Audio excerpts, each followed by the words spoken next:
Questions of Harry Dent, harrydentresearch.com. You can find his books there on the site, and, of course, all the graphs as well. I'm going to give him a chance to hit any other big issues that he wants to recap or cover before we go any further.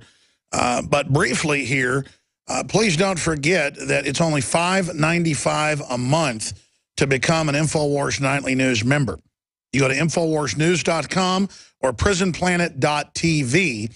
It's been around now for 14 years. I've been on air 20, but we've had the site for 14. It's got all my films, a ton of archival footage, the nightly news, special live events, rants, videos exclusive to the site, and your purchase, $5.95 a month. It's less than that if you sign up for a year. 20 people can use each username. So get your friends and family watching. That's 20 people at one time. So it's 20 memberships for $5.95 a month. And it is your purchase of the memberships that funds this operation. And again, if you vote with your dollars and promote liberty-based, hardcore, reality-based media, it will expand, it will take over. And we've been doing that. I don't know, 6, 7 years ago, we were reaching maybe 1.5 million people a day with all the different platforms, you know, maybe 6, 7, 8 million people a week. Now it's well over 3 million a day, just the radio show. You add it all together, we conservatively reach 20 million people. But here's what's different.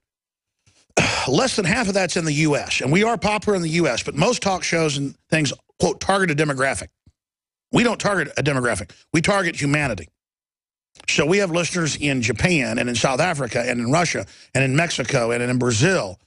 And InfoWars stickers and signs get put up all over the world.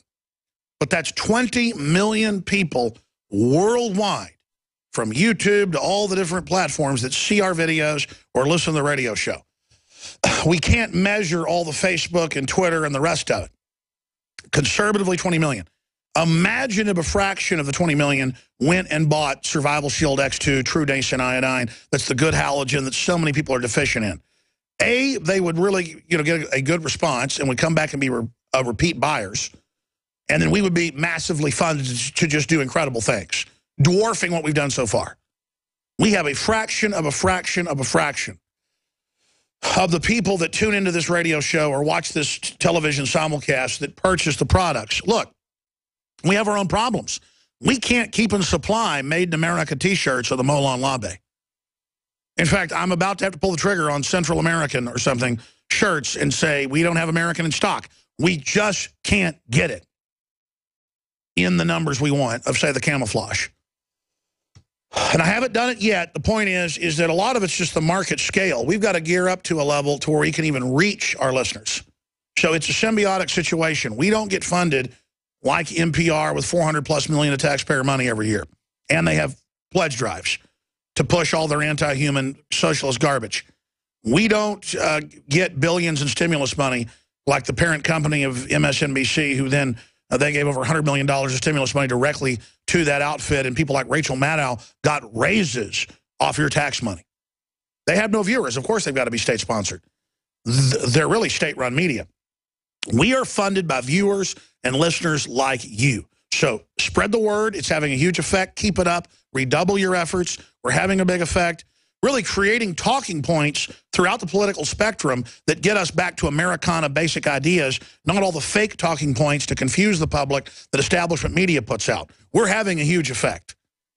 And if you'll just buy the high-quality nutraceuticals, if you'll buy the Survival Shield X2 and get a free bottle of Ancient Defense when you do that, when you go and you get for Valentine's Day the Super Mellow Super Female Vitality, you've heard the rave reviews. We haven't really gotten any negative reviews. It's going to blow you away. You're going to keep buying it. We're going to be able to self-fund and really make history together. So it's a win-win-win, win-win-win. But you got to vote with your dollars. InfoWarsLife.com, PrisonPlanet.tv, or call toll-free 888-253-3139. And I want to thank all of you that do purchase from us and do support us and our sponsors as well. Like Mr. Dent, he's not on because he became a sponsor. He spent a little bit of money with us, did some advertising for his book. I mean, that's what it's all about. We're all symbiotically, who are promoting liberty and free market, working together. But we're at war because they've attacked us with the collectivist that are seeking to shut that down. And that's my next question for Mr. Dent. Then I want him to finish up any other points and go to calls. He just talks about, and you just talk about, sir, hard demographics, historical cycles. But you've got all the new fraudulent flash trading computers. You've got all the new gaming systems that you've talked about. How does that fit in? And how does the Cloward and Piven socialist crony capitalist model fit in, where they don't care if they're in more people? They don't care if things start imploding because they've decided to go into a system of artificial scarcity where people are poor as a social management system. I'm sure you're familiar with the UN models and Cloward and Piven and that whole school of thought.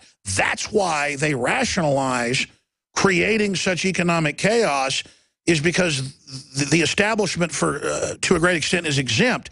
Now they're lobbying for $100 trillion in every decade in new taxes at Davos as a wealth transfer for the middle class to pacify the poor masses. But as we know, a lot of the Davos crowd ends up getting some of that stimulus money for themselves. So how do the crony capitalists feed into all this?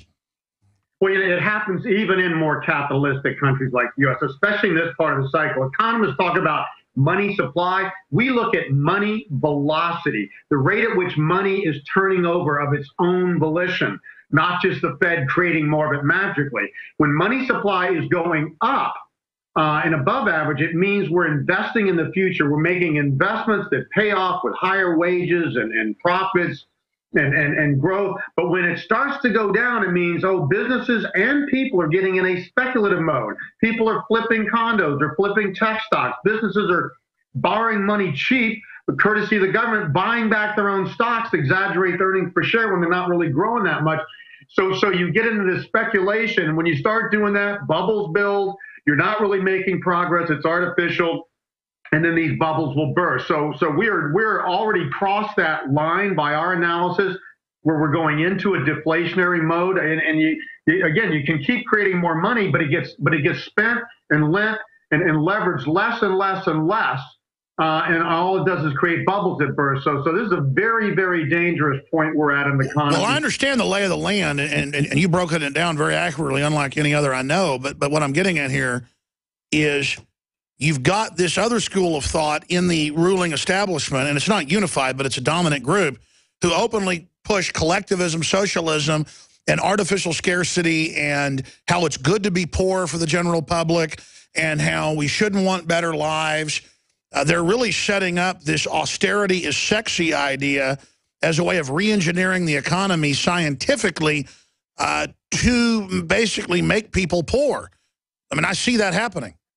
Well, the reason they're not getting any of the benefits. When you get in a speculative economy, the people with the money and, like you say, the special interests and corporations, these oligarchs, they're the ones that have the money and the leverage. So the everyday person's real wages have been going down since 2000, but the profits and the incomes and wealth going to the top 0.1%.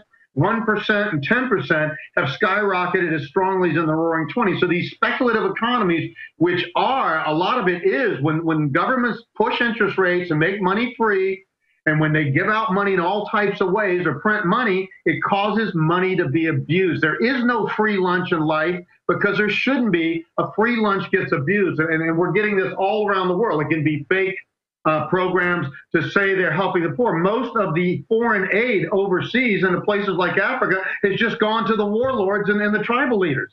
The money there always ends up there because they've got corruption. So what I'm seeing is all of the gains in the economy, especially since 2008 and 9, when we had all this QE, has gone to the very top echelons. It is definitely not going to the average person. And I totally agree with you. That's an absolute fact. And so I think you just boiled it down.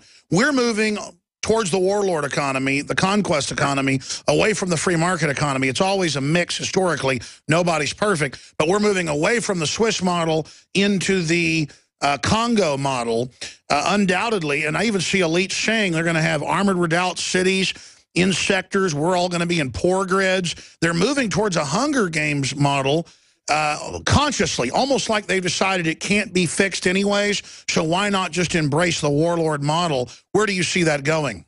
Well, it starts because the rich get richer. In any time of innovation, and I call it the fall season, like the roaring 20s or in the last decade or two, when there's innovations like information technologies moving mainstream, there's certain people that will move faster, will innovate more, will be more entrepreneurial. But once that starts happening, you get this elite special interest group, and all they really do is keep saying, we want more of the same. This is working for us.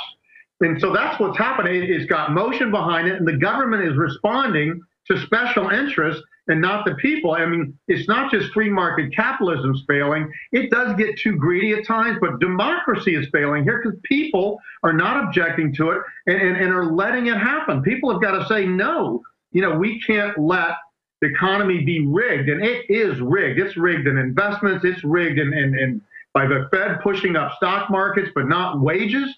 Of course, the average person isn't going to benefit, and the very rich are going to do better than ever. And you can only go so far until you get a revolution. People start chopping off heads. That's it. And then Soros and others are openly saying they want to take the revolution that they've helped engineer by rigging the economy and screwing everybody, and then use that to engineer a false socialist revolution to bring in even more control that the very same cronies are supporting because they're offshore and exempt from it and want to work with a more centralized government. So, yeah, and that's more of a something for nothing economy doesn't work. What happens if these bubbles burst? Then the cost of education is going to plummet, and healthcare, and a lot of things.